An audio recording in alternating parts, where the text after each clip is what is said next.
All right, this meeting of the Berry County Board of Commissioners is called to order. Will commissioners, staff, and guests please join us for the Pledge of Allegiance? I pledge allegiance to the flag of the United States of America and to the republic for which it stands, one nation, under God, indivisible, with liberty and justice for all. Cool.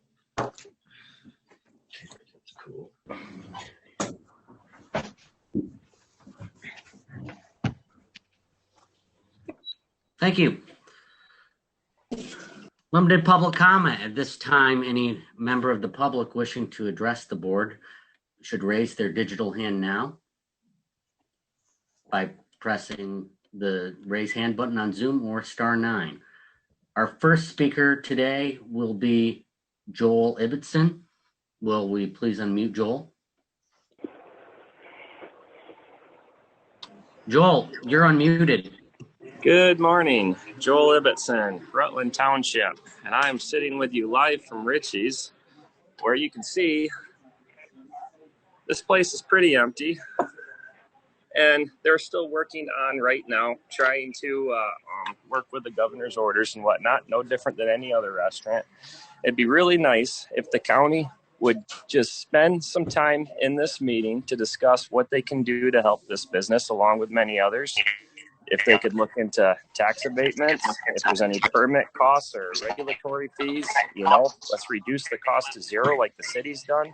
Let's figure out what we can do to help these people. Thank you. Thank you. We'll go to the phones. Ellenbarger, your 3 minutes start now. Okay. Yes, I'm addressing the concern of all the shutdowns. There are things that I feel that the county can do. They should do tax abatement, some type of that to reduce people's taxes in business to help them thrive and grow. Soon we've lost so many businesses and we've lost a lot of tax income from this, from our governor. And I think it would be a good thing that the county starts taking some steps away from the government, seeing she's done so much to injure our economy and our people and our livelihoods and other people's livelihoods. I think it would be good if the county would look into and discuss some type of tax abatement for those industries. Thank you. Thank you, Eldon. Is there further public comment today? If so, please raise your hand on Zoom or dial *9 if you're joining by phone. Charles Hertzler. Good morning. How you doing? Great. You're live with the board. Well, thank you. Charles Hertzler, City of Hastings, Michigan. And I, too, would like to see the board do something for the local businesses and stuff. I would hope that you would follow the example of some of the counties in the state, and like the prosecuting attorney down there in Wayne, Michigan, Wayne County, that you guys would take a stand and say, look, we're not going to enforce her rules anymore and make people lose their businesses or contrive to 25%, whatever. I mean, it makes no sense, Ben. You guys know as well as I do that you take a restaurant and you only put 25% of the people in there, they can barely survive on that, let alone just with the carryout and stuff. And if you can have 25%, if people are responsible and sensible and stuff, why can't they have 100%? What's the difference if you're in the same room together, or if you're in the same parking lot outside, or if you're, it just doesn't make sense.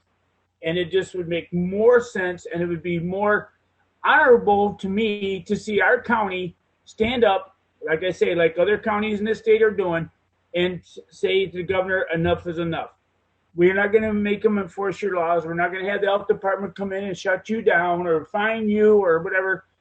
You guys really need to show the leadership that you were elected for, and stand up and say, we represent these people and they need to survive. It's not just tax bases and stuff here, because yes, we've lost businesses and stuff, but it's just about the person's personal pride in his business that he's put into this thing. And you're taking that away from him by allowing the governor to do this to him. The movie theaters, what I don't care, the bowling alleys, all these people need to have the support of this county to be able to survive. I mean, they went into business to make a living and share, but we're not doing anything to support them. And I really would like to see our county get up, stand up, and say, look, we're your elected servants. You chose us to help do this right by this county, and let's do that right thing and help this county. Thank you. Thank you, Charles. Is there further public comment today? If so, please raise your digital hand or press *9 now. There is no further public comment, so we'll move ahead. At this time, we will conduct interviews for the Barry County Veterans Affairs Committee. We have 2 applicants, Carla Wilson-Neal and Brooke Campbell. Let's unmute both of those individuals.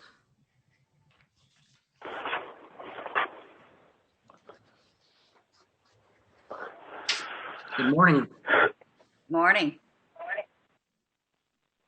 Brooke, could you unmute your microphone? Good morning. Good morning.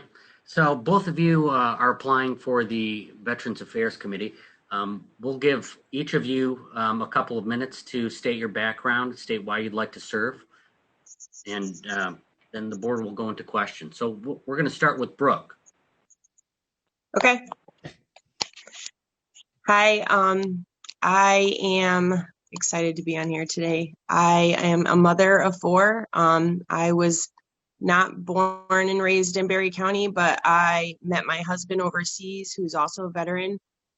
He is from Hastings, and he brought me back here. So I've been a resident in Hastings since January 2007. And I was in the military from 2003 of December to August 2015. I served active duty for 3 years and then transitioned to the Army Reserves, in which I was a sergeant over at the Walker Unit, the 334th Medical Group in Grand Rapids. I was a engineer overseas in South Korea as a bridge crew member and operating boats. And then from there, when we came back to the United States, I trained individuals over at Fort Leonard Wood and to do our job. And from there, I was transitioned over to the reserves. As far as applying today for this position, I'm a huge advocate for supporting veterans. As a veteran myself, I definitely enjoy promoting and supporting individuals that need guidance and assistance when it comes to the options that are available for veterans and getting the word out as far as what is available for them. I actually is going through the process of claims myself through the VA, and it can be somewhat of a troubling time of trying to get every information that you need to try to do the things that you need to do to get through that. And that can be confusing sometimes. I look forward to maintaining relationships here in Barry County and helping the community. It's something I strive for, and I strive for serving for others. And that's all I have to say. Thank you, Brooke. Carla. Well, first of all, Brooke, thank you very much for your service. Appreciate it. And no matter what happens, I love that 2 women are applying and somebody will get the position. I agree. But I'm a Vietnam era vet. And so my first couple of years in 73 and 74, I served overseas also. Ramstein Air Base. It was a SAC Air Base, Strategic Air Command. And we were also NATO headquarters. And I actually worked in an underground bunker, World War II bunker. And I was a communications specialist. Of course, the equipment was pretty different back then. After a couple of years active, I ended up going back to San Antonio, actually. I worked for the Department of the Army at Brooke Army Medical Center as a civilian. I then returned back to Michigan and joined the Air Force Reserves. I was stationed at Selfridge for about 7 or 8 years. I'm very grateful to the military for having the GI Bill, used it for my undergraduate work. I ended up coming back to Hastings. I like to say literally where I was born, because I went to Pennock Hospital, and I started out there as a secretary, and over the years worked myself up to chief operating officer, finished a master's at Aquinas, and I have always been very proud to be a veteran, and we have supported veterans through the hospital and particularly through Spectrum Health in the last few years. I spent some time talking to Patrick about what the job entails for this role, and so I feel it's not dissimilar to duties I've done at the hospital in terms of assisting people, whether with financial assistance or post-hospital care, etc. Ultimately, if I can be a further service to those who have served, I would be honored. I'm very proud and impressed with what Patrick has done, and particularly that, unusually so, our Veterans Affairs is under United Way, and I think that's a marvelous thing. So kudos to the county, great resources at the website I hadn't even fully explored before, so really, really impressed. Thank you, Carla. We're Yeah. going to go to questions from commissioners. To both of our applicants, thank you for your service. This position is vacant because of a loss in the community of Charlie Pullen. So I suspect any of today's applicants will serve with the same heart that Charlie did. We're going to go to commissioners for questions. We're going to start with one of 3 veterans on our Board of Commissioners. We're going to start with Bruce. Thank you, Ben. Well, first of all, I can see we've got an awful tough job ahead of us. They both seem very, very qualified, and I don't have any personal questions. I am a Vietnam veteran, and I understand the difficulty sometimes in getting through all the paperwork at the Veterans Administration. I think it's a great organization, but it is difficult to manage getting through there sometimes.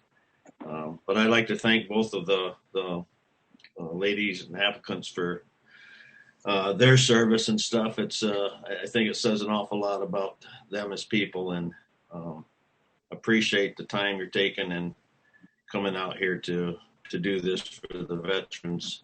Sometimes it seems as they get left behind a little bit, but things are getting better and better, especially for the Vietnam veterans, and I personally thank everybody for that. So that's all I have. Thank you. Thanks.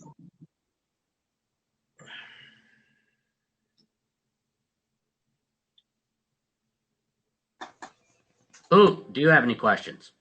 No, I have no questions, but I'd like to thank both of them for applying. I'm also a Vietnam veteran, and they are both highly qualified. It's going to be hard to pick one of these ladies. Thanks for applying, and thanks for your service. Thank you. Thank you. John? I have no questions for either one. They have very impressive resumes. I am also a Vietnam era veteran stationed in Korea on the DMZ. So I thank you both very much for applying for this. That's all I got. Thank you. Thank you. Okay. Commissioner Connor? Good morning. Thank you, ladies, both of you, for applying for this position. It is going to be a hard job. Also, I want to thank you for your service. I just had a couple of questions. Have either of you ever attended any of their board meetings? For the I don't care Veterans which- Affairs? Right, for the Veterans Affairs Board? I have not. No, I have not. Okay. And I guess this one is for Ms. Campbell. Have you ever been on a board or served in any capacity on committees or ad hocs? Committees? I do serve on my church committee for Thornapple Valley Church on the missions committee, and I've been serving on there for a couple years. I currently serve there now. All right. I think that's all. I didn't notice that either. I mean, a mother of four. You currently are employed there. I get that. So, but that's a lot of work. Are either one of you employed someplace else? I didn't see anything in your employment history that was current other than serving. Carla, I saw that you do quite a bit of work with some groups. So I'm an old retired dog as of January the 10th last year, just before the pandemic. That's so awful, but I felt guilty at first. But no, I do volunteer things. I'm on the Women's Giving Circle board and the Blue Zones thing, and I'm working on, we're hoping to get a hospice house in our community. And then in my church at Grace Lutheran, we have a fundraising campaign there as well. So it keeps me busy. okay, all right. And Brooke, are you just busy at home with 4 children? I know. I currently have 4 home right now for a snow day. How is your house so quiet right now? There might have been threats. I definitely keep myself busy right now. I have a 2.5-year-old that I'm home with. But I try to engage definitely still through my church. I'm part of their MOPS group. I'm also part of another group that's through our church as well as the committee. But I do still advocate a lot for spiritual care consultants and have a good relationship with them. Oh, thank you, ladies. Thank you both. I don't have any more questions. Thank you. Thanks. Thanks, Vivian. Catherine. I don't have any questions either. I thought their applications were complete, and I thank both of them for their service. You're both amazing women leaders in our community, and this will be a tough decision. Thank you. And Dave. Good morning. Same question for both of you. I don't know how connected you have been to Veterans Affairs in our community through the United Way, but Brooke, what do you perceive would be a need or a way to enhance Veterans Affairs in our community? Is there something with your experience that you've seen that we can do better or we can expand upon? One thing that sticks out of my mind that's something I am passionate about is mental health. I think that is something that's really important, and it's something that a lot of our veterans deal with post military. So that's something I would definitely strive to make known in the community as something that should be considered. As far as providing resources as to what or where veterans can get help. I'm part of a veterans group in Facebook right now, and I see a lot of issues around the world. I have a lot of friends still that are serving and people who are veterans, and I see that there's a lot of need still for providing resources for PTSD, for depression, for anxiety, and that's something I think that needs to be focused on. Okay, awesome. Thank you. Carla? I absolutely would agree. When I chatted with Patrick about what has been happening at the committee, because I have not attended any, there's certainly a lot of financial assistance just in terms of the times that met a lot of needs for a lot of things just in day-to-day existence. I think the other thing is I'm not sure that in our county necessarily all of the veterans are as aware of what is available, and so that's kind of a basic need in terms of communicating, making sure we widely communicate what resources there are for veterans. I consider myself to have been pretty connected to this community. I've served on a lot of boards, And I have to tell you, I didn't realize what all there was. So I think we can maybe enhance our communications a bit. But I certainly agree with Brooke about the mental health pieces. Awesome. Thank you. I don't have any other questions, but I appreciate both of your responses and both your applications. Thank you. All right, thank you. I have a couple of questions. First of all, start with Carla, and then the same question to Brooke. What are 3 direct strategies you would employ to reach out to veterans in the county that are struggling with something? Well, I guess the first one I would say, I tend to think in terms of healthcare, and Pennock Hospital touches so many lives. And so I think one strategy that might be useful is to make a greater effort to connect through the touching in healthcare. We, of course, Pennock now owns a fair amount of offices, and I don't think there's been an organized effort. Although we have a program in place for veterans that are actually admitted, there's not a follow-up. There's no material or information given, either in offices or in the hospital, about what resources there are. So I think that's an easy one. Secondly, I think we have some great media resources here in the community, WBCH, the Banner, the Reminder, and we might highlight in a little more focused way some of what actually has been done.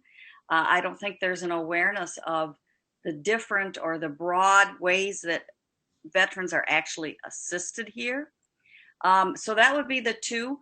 Ben, you stumped me with a question here. I wasn't expecting 3 strategies, so I'll give you 2.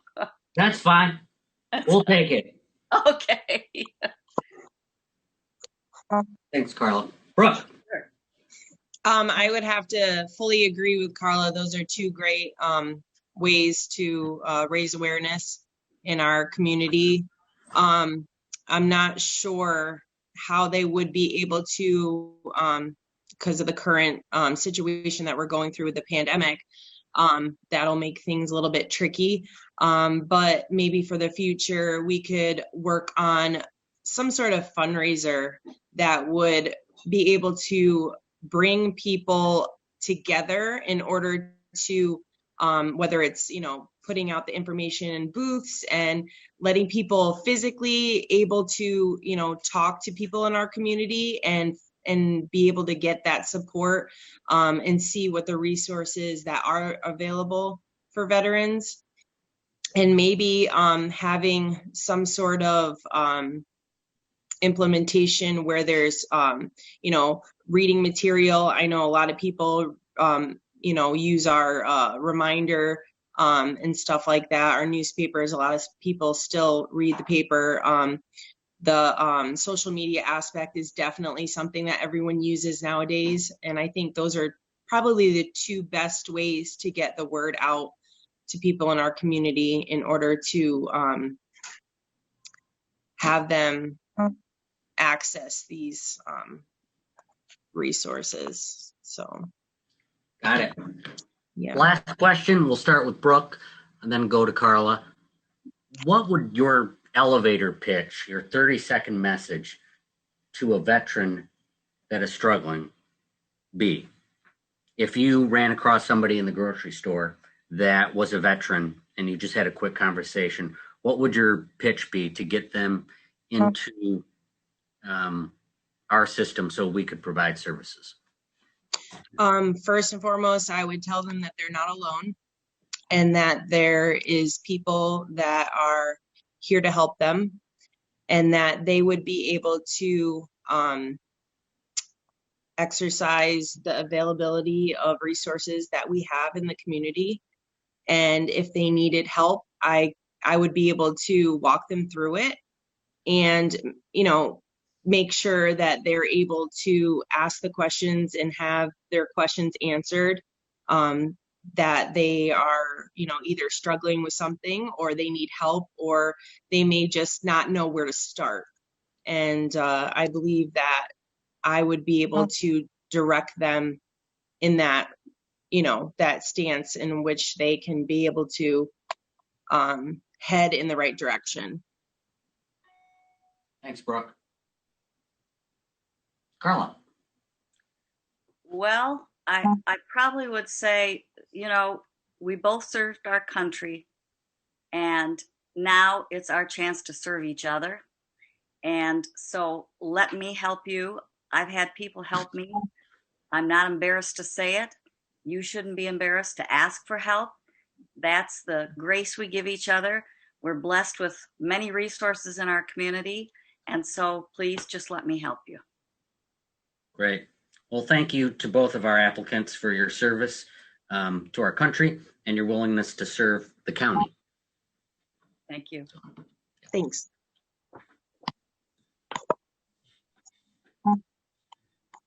All right, commissioners, we'll move ahead. What are the board's wishes?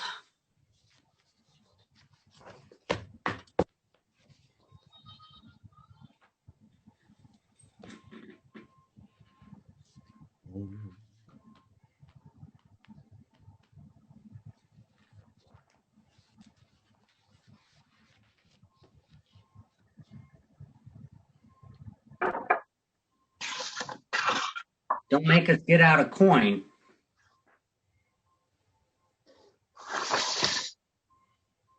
I'd like to make a motion to appoint Carla Wilson Neal to the Veterans Affairs Board. I would second that.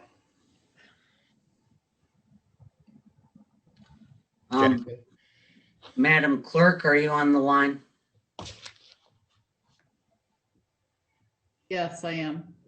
Let's do a roll call vote on first preference. Okay. If that's okay with Commissioner Getty, we'll do it this way. That's fine. Do you consent, Commissioner Jackson? I do. Okay. So we're about to call the roll. When your name is called, please say the name of your candidate of preference. Campbell. Wilson. Connor. Wilson. Getty. Getty. Sorry. Wilson. Gibson. Wilson. Jackson. Wilson. Smelker. Wilson. Geiger. Wilson. But there is an opportunity somewhere in this county for Brooke to serve, and stay tuned, Brooke. We'll try to find some place for you to serve. You have a lot of skills, and anybody that steps up here to the Board of Commissioners, we're going to find you a place to serve. So thank you. We do need that kind of energy and leadership in our community service, and Brooke would be an awesome addition anywhere. So thank you, Brooke. So at this time, the chair would entertain a motion to recommend to the Board of Commissioners approval to appoint Carla Wilson Neal to serve in the Berry County Veterans Affairs for a 4-year term that begins on January 1, 2021 and expires on December 31, 2024. I will make that motion. Support, Gibson. Then moved and seconded. Is there discussion? Hearing none, all those in favor say aye. Aye. Aye. Aye. Opposed, nay. Motion carries. Moving ahead, or Michael Brown. At this time, the chair would entertain a motion to recommend to the Board of Commissioners approval to appoint the following members to serve on the Berry County Community Corrections Advisory Board for a 3-year term that began on January 1st, 2021 and ends on December 31st, 2023. Michelle Newton, Probation Officer position, Casey Mickelson, Citizen at Large position, and Karen Ferrier, Business Community position. So moved, Jackson. Support, Gibson.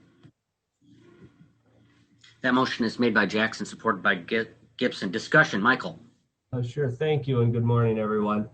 This one I believe is pretty straightforward. There are 6 members appointed by the Board of Commissioners to the Community Corrections Advisory Board. The positions were recently advertised and applications were received from 2 probation officers and 4 other individuals. All of the applicants who are not currently members of the board have withdrawn their applications, and therefore reappointments are being requested, if you may, without interview for the probation officer and citizen at large and business representative positions. I see that Michelle Newton is on this call today. I don't see Casey or Karen right off. Oh, there's Casey. Thank you.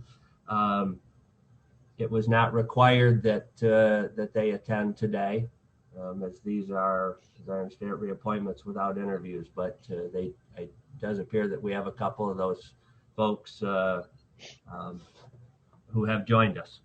So I attempt to answer any questions that the board might have at this time. Are there any questions from commissioners?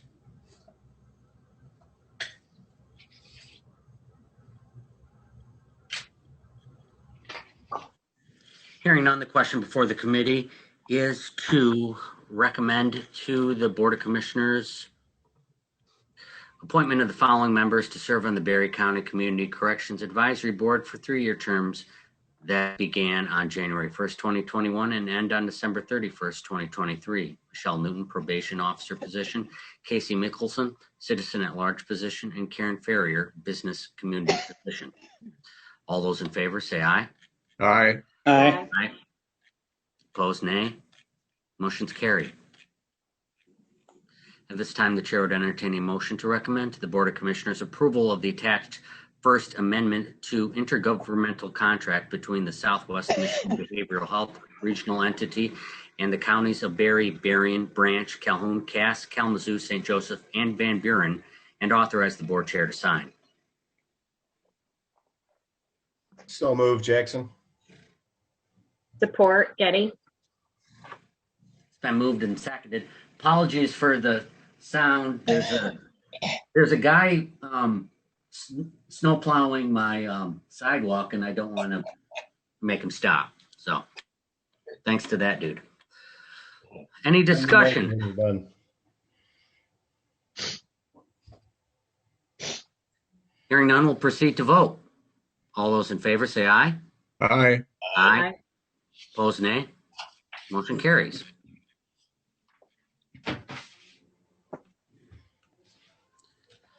The chair would entertain a motion to recommend to the Board of Commissioners adoption of Resolution 2106, a resolution to authorize contract for construction management services and proceed to subcontractor bidding phase of county courts and law building renovation project. I'll make that motion. Second, Connor. That motion is made by Melker, supported by Connor. Discussion, Michael? Yes, thank you. We are hopefully kind of getting through the COVID slowdown of this project, and are anxious to get on to getting this project moving. I kind of collectively say we, Vivian Connor and John Smelker, have been involved in this project, helping guide it through the process. So I appreciate their help, as well as then those folks that are affected by the project. So Michelle Newton with adult probation, Inez Straub with trial court and friend of the court, Carrie Selleck with the public defender's office, and then we include Dave Schinover from IT and Tim Neeb with building and grounds, as well as our architect Tim Spitzley. Tim came to the group, and while he is okay with what can be considered a general contractor process, we have used that in the past, and not recently. However, he recommended a contractor, Tim Vandercody, and they're currently doing some work with Spitzley Architect on the 911 project that's going on. They also are the contractor that constructed the, as I understand it, the municipal building for Thornapple Township that houses their fire department and EMS. Anyways, we are recommending a construction manager form of contract for this project.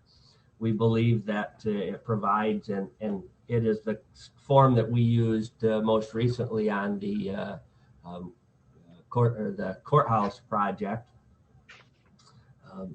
And we believe that it provides additional protection as we have worked with our attorney through this project. The biggest one is with a construction manager form, there's a duty of loyalty to the county that doesn't necessarily exist with a general contractor form. There's also a duty or responsibility to consult with the architect, and it provides us with some additional opportunity to have input into the subs that are ultimately chosen on this project.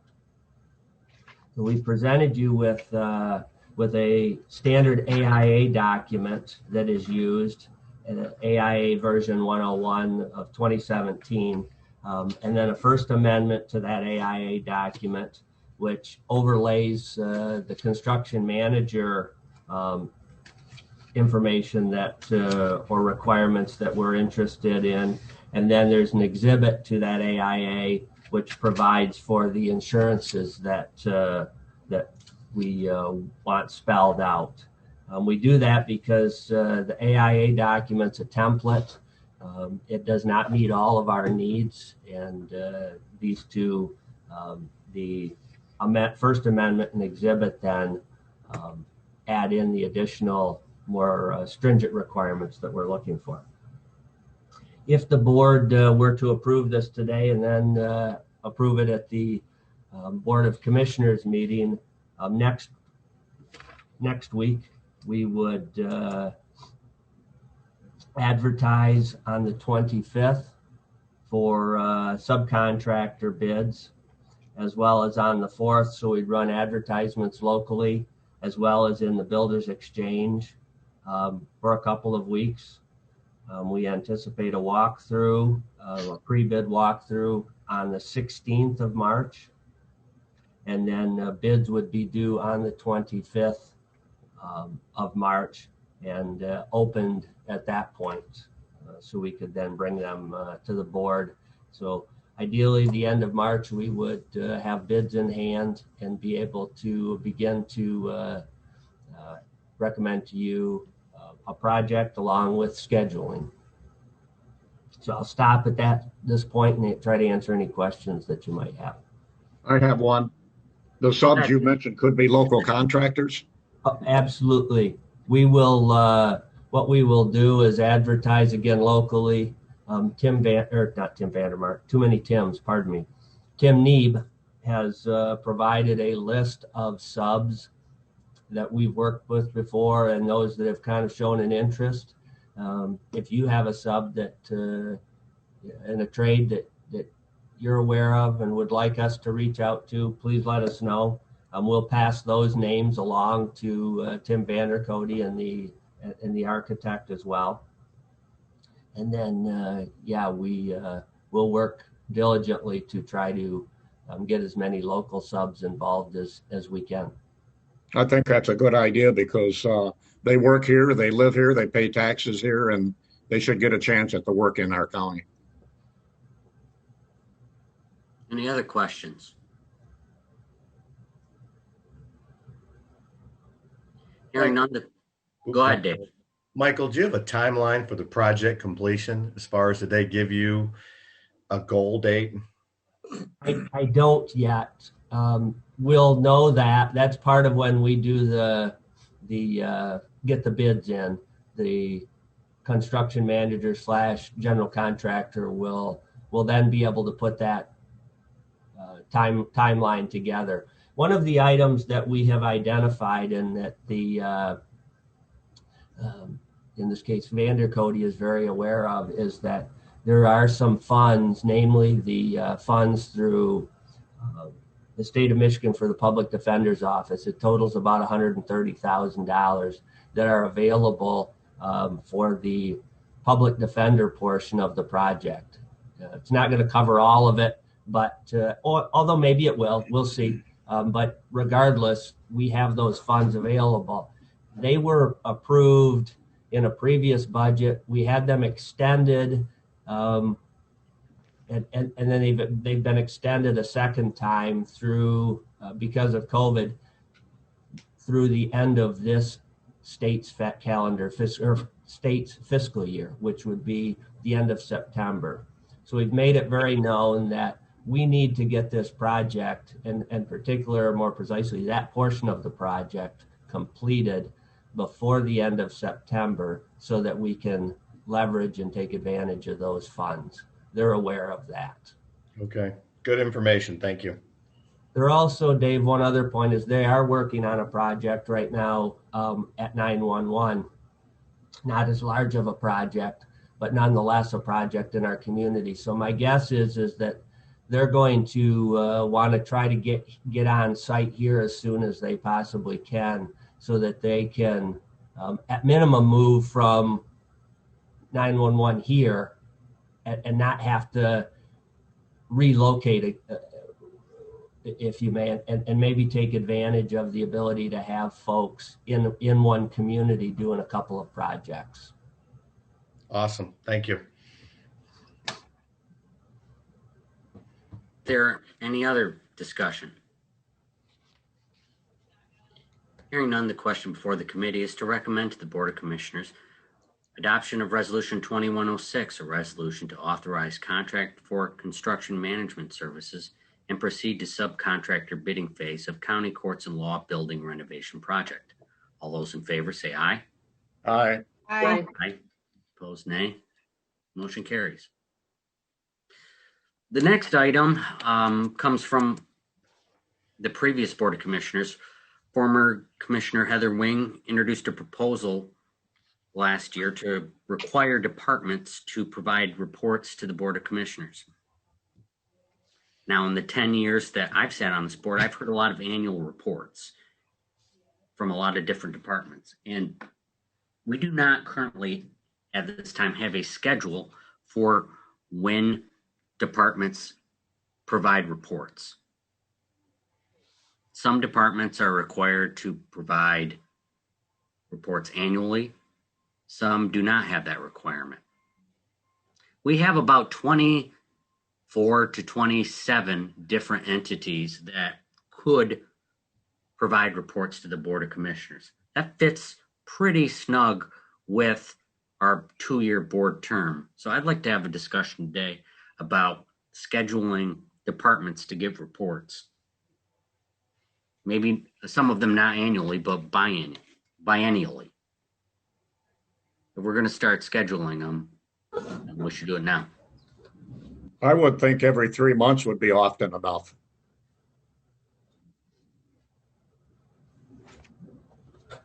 If there's 27 and the reports are given at the Board of Commissioner meetings, is that not right? Right. That's correct.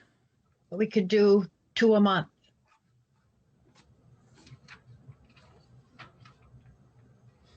That would be 24. 2 times 12 is 24. We could maybe squeeze in a couple others, depending on the board's agenda, how heavy the agenda is.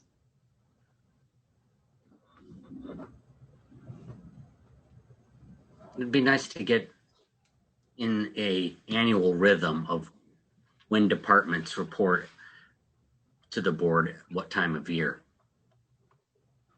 Do the departments prepare an annual report that is written that they just haven't presented to the commissioners?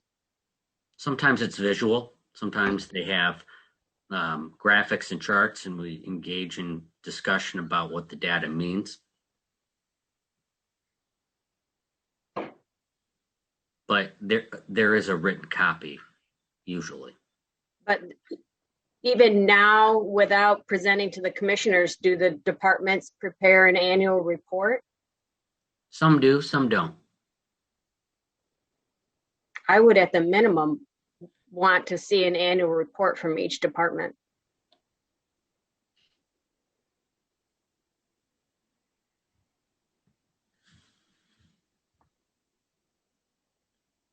I'm not opposed to requiring annual department reports. I think in some instances, it might be more practical to hear from them every other year if the metrics and the data are very detailed and it takes a lot of work to present. So how about this? If there's consensus amongst the board, I'll work with Commissioner Connor and we'll come back with a couple of different options for the board to enact in terms of schedule. When I gave my comments, that's what I was thinking. When I said 2 a month, I was thinking an annual report, and that would get us through that cycle. Just to clarify that, that's what I was also thinking, an annual report, and at 2 a month, we'd pretty much cover everybody. We also need to take into consideration the time of year we are asking departments to report. Yeah, I don't think I want Pam Palmer doing it right after an election. Right.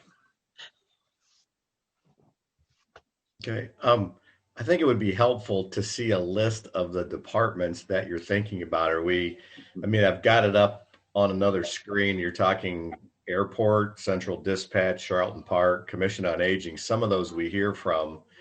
Equalization, so there's not 24 to 28 on this list, but planning and zoning, public defender, road commission, some of those are doing annual reports with us anyways. Transit, Thornapple Manor, Veterans Affairs, but some of them we've never heard from. So it would be nice to hear from them. So it'd be nice to see that list and maybe allow a little time for input from those departments as well, because they may have some ideas to scheduling or as far as, what to present as well. And you're right, some of them we may not need to see every year. So, but I think it's a good step forward. It's a good step for information and education for us and the constituents in the county. So. Thanks, Dave. Is there any other discussion? Darleaf, can you unmute the sheriff?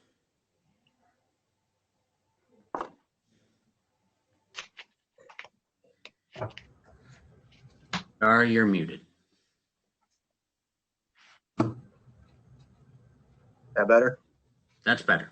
Okay.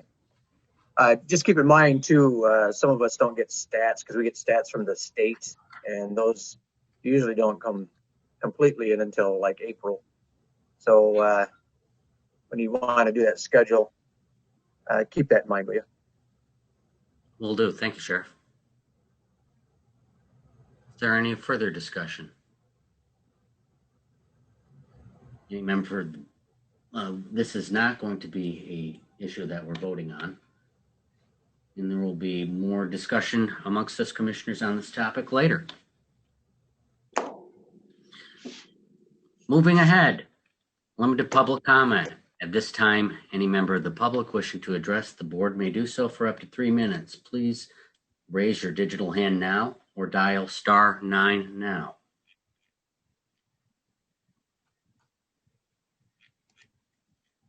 There are no hands. Going once.